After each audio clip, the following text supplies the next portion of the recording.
고린도 후서 제1장.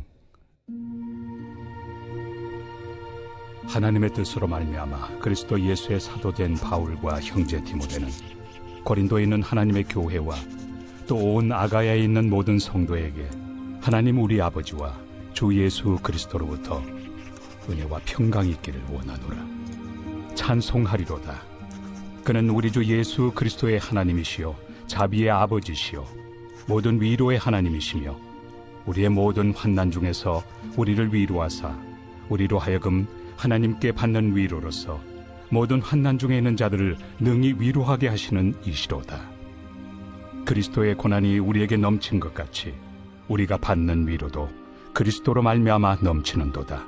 우리가 환난 당하는 것도 너희가 위로와 구원을 받게 하려는 것이요 우리가 위로를 받는 것도 너희가 위로를 받게 하려는 것이니 이 위로가 너희 속에 역사하여 우리가 받는 것 같은 고난을 너희도 견디게 하느니라. 너희를 위한 우리의 소망이 견고함은 너희가 고난에 참여하는 자가 된 것 같이 위로에도 그러할 줄을 알미라. 형제들아, 우리가 아시아에서 당한 환난을 너희가 모르기를 원하지 아니하노니 힘에 겹도록 심한 고난을 당하여 살 소망까지 끊어지고 우리는 우리 자신이 사형 선고를 받은 줄 알았으니 이는 우리로 자기를 의지하지 말고 오직 죽은 자를 다시 살리시는 하나님만 의지하게 하심이라. 그가 이같이 큰 사망에서 우리를 건지셨고 또 건지실 것이며 이후에도 건지시기를 그에게 바라노라. 너희도 우리를 위하여 간구함으로 도우라. 이는 우리가 많은 사람의 기도로 얻은 은사로 말미암아 많은 사람이 우리를 위하여 감사하게 하려 함이라. 우리가 세상에서 특별히 너희에 대하여 하나님의 거룩함과 진실함으로 행하되 육체 지혜로 하지 아니하고 하나님의 은혜로 행함은 우리 양심이 증언하는 바니 이것이 우리의 자랑이라. 오직 너희가 읽고 아는 것 외에 우리가 다른 것을 쓰지 아니하노니 너희가 완전히 알기를 내가 바라는 것은 너희가 우리를 부분적으로 알았으나 우리 주 예수의 날에는 너희가 우리의 자랑이 되고 우리가 너희의 자랑이 되는 그것이다. 내가 이 확신을 가지고 너희로 2번 은혜를 얻게 하기 위하여 먼저 너희에게 이르렀다가 너희를 지나 마게도냐로 갔다가 다시 마게도냐에서 너희에게 가서 너희의 도움으로 유대로 가기를 계획하였으니 이렇게 계획할 때 어찌 경솔이하였으리요. 혹 계획하기를 육체를 따라 계획하여 예 하면서 아니라 하는 일이 내게 있겠느냐. 하나님은 미쁘시니라. 우리가 너희에게 한 말은 예하고 아니라 함이 없노라. 우리 곧 나와 실와노와 디모데로 말미암아 너희 가운데 전파된 하나님의 아들 예수 그리스도는 예하고 아니라 함이 되지 아니하셨으니 그에게는 예만 되었느니라. 하나님의 약속은 얼마든지 그리스도 안에서 예가 되니 그런즉 그로 말미암아 우리가 아멘하여 하나님께 영광을 돌리게 되느니라. 우리를 너희와 함께 그리스도 안에서 굳건하게 하시고 우리에게 기름을 부으신 이는 하나님이시니 그가 또한 우리에게 인치시고 보증으로 우리 마음에 성령을 주셨느니라. 내가 내 목숨을 걸고 하나님을 불러 증언하시게 하노니 내가 다시 고린도에 가지 아니한 것은 너희를 아끼려 함이라. 우리가 너희 믿음을 주관하려는 것이 아니요 오직 너희 기쁨을 돕는 자가 되려 함이니 이는 너희가 믿음에 섰음이라. 고린도전서는 대략적으로 주후 55년 정도에 쓰여졌고 또 고린도 후서는 56년 정도에 쓰여졌다고 그렇게 여겨집니다.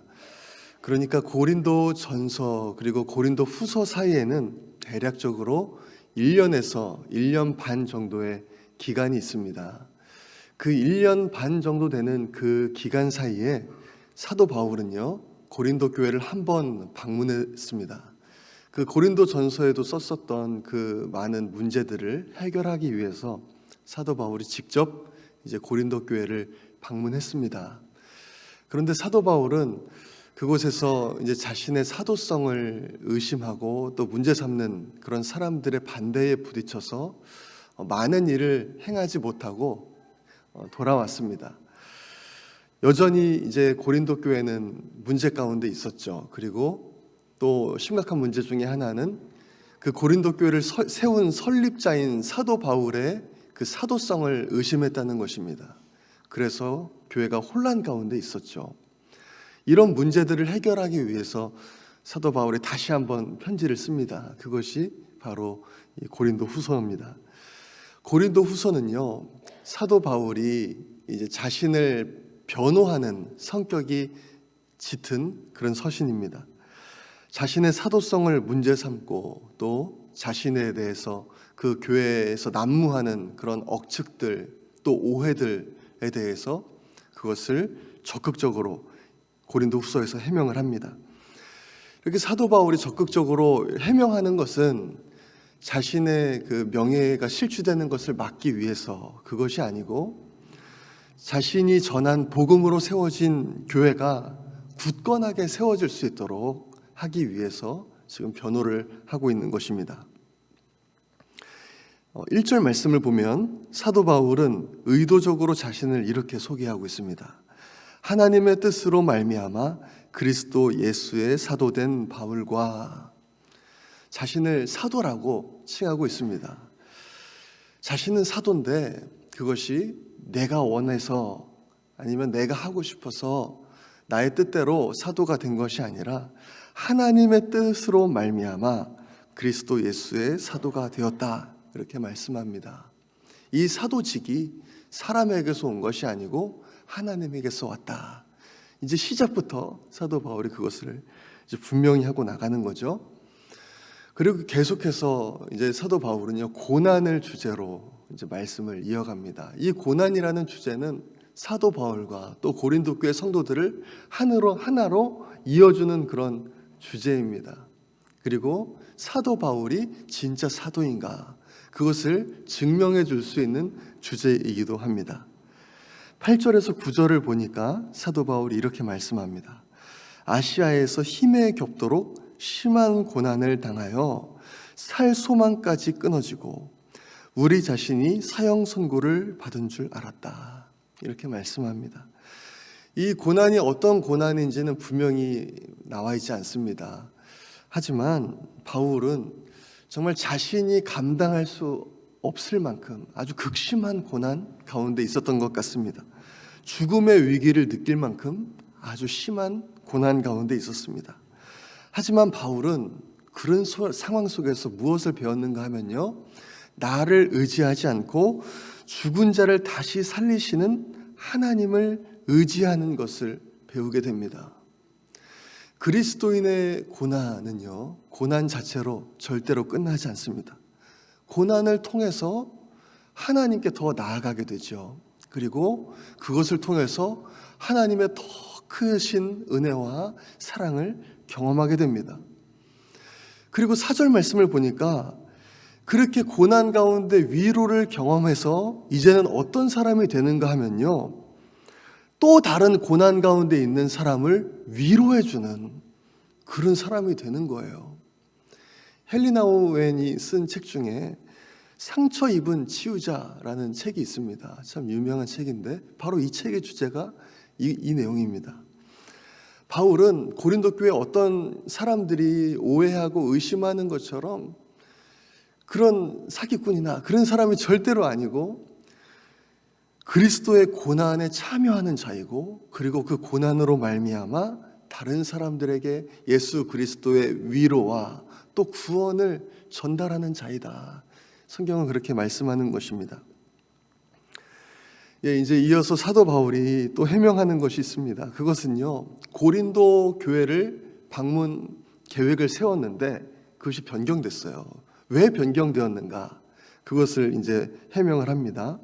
16절 말씀을 보니까 원래 계획은요, 고린도에 갔다가 이제 마게도냐를 들러서 그리고 또 다시 돌아오는 길에 고린도를 한 번 더 방문하는 그런 계획을 가지고 있었습니다. 그런데 그 계획에 변경이 있게 된 거죠. 그래서 마게도냐에서 이제 원래 계획대로라면 고린도를 들렀다가 다음 행선지로 가려고 했는데 고린도를 들르지 않고 바로 다음 행선지로 가게 되었습니다. 이제 이것을 두고 또 고린도 교회에서 이제 또 문제를 삼은 거죠. 어떻게 사도 바울이 거짓말할 수가 있냐? 약속을 지키지 않을 수가 있냐? 사도 바울은 진실한 사람이 아니다. 믿을 만한 사람이 되지 못한다. 이런 막 이제 또 분란이 일어난 겁니다. 앞에서는 예라고 해놓고 뒤에서는 무책임하게 또 약속을 바꾸는구나. 이렇게 비판을 하는 거예요. 이에 대해서 이제 바울은 또 해명을 하죠. 바울이 즉흥적으로 개혁을 바꾼 것이 아니다. 나는 지금까지 인간적인 지혜로 살아온 것이 아니라 언제나 하나님의 은혜와 인도하심 가운데 양심의 거리낌 없이 복음을 섬겨왔다. 그렇게 지금 변호를 하는 것입니다. 23절에서 사도 바울은 이렇게 말씀합니다. 내가 내 목숨을 걸고 하나님을 불러 증언하시게 하노니 내가 다시 고린도에 가지 아니한 것은 너희를 아끼려 함이라. 이 선교 일정에 변경이 있을 수 있지 않습니까? 우리가 완벽한 사람도 아니고 하나님이 바꾸시면 바꾸시는 거고, 또 무슨 예상치 못한 상황이 있으면 또 그거에 따라서 또 이제 바꿀 수가 있는 거예요. 그런데 완벽하길 원하는 거죠. 그럴 수 없는 것입니다. 이렇게 비판을 하지만 사도 바울의 마음에는요, 이 고린도 그건 역시도 고린도 교회를 위한 것이었다. 지금 말하는 거예요. 대적자들이 비방하는 것과 반대로 사도 바울은요, 고린도 교회를 한 번도 잊은 적이 없습니다. 어떻게 잊겠습니까? 자신이 세운 교회를, 자신이 양육한 성도들을 어떻게 잊겠어요? 자신이 진실하지 못하다고 그렇게 비방하는 그 대적자들 앞에서 사도 바울 이렇게 해명합니다. 13절 14절입니다. 오직 너희가 읽고 아는 것 외에 우리가 다른 것을 쓰지 아니하노니 너희가 완전히 알기를 내가 바라는 것은 너희가 우리를 부분적으로 알았으나 우리 주 예수의 날에는 너희가 우리의 자랑이 되고 우리가 너희의 자랑이 되는 그것이라. 지금 잘 알지 못한다는 겁니다. 지금은요, 서로를 잘 알지 못한다는 거예요. 하지만 하나님 앞에 서게 됐을 때는 진짜 이제 우리 서로를 알게 된다는 것입니다. 그리고 그때는 우리가 서로를 자랑하게 될 것이다. 그렇게 말씀하는 거예요. 딱 하나님 앞에 섰을 때 진짜 저분 때문에 내가 살 수 있었구나라는 것을 깨닫게 된다는 것이죠. 우리가 서로에게 얼마나 소중하고 필요한 존재였는가 깨닫게 된다는 것입니다. 내가 저분으로 인해서 얼마나 많은 도움을 받았고 또 우리 서로가 얼마나 많은 도움을 주고 받았는지, 얼마나 소중한 사람인지, 관계였는지 깨닫게 되고, 그리고 이제 그때 서로를 자랑하게 된다. 그렇게 말씀하는 것입니다. 사실 고린도전서도 그렇지만 고린도후서도 참 마음이 아픕니다.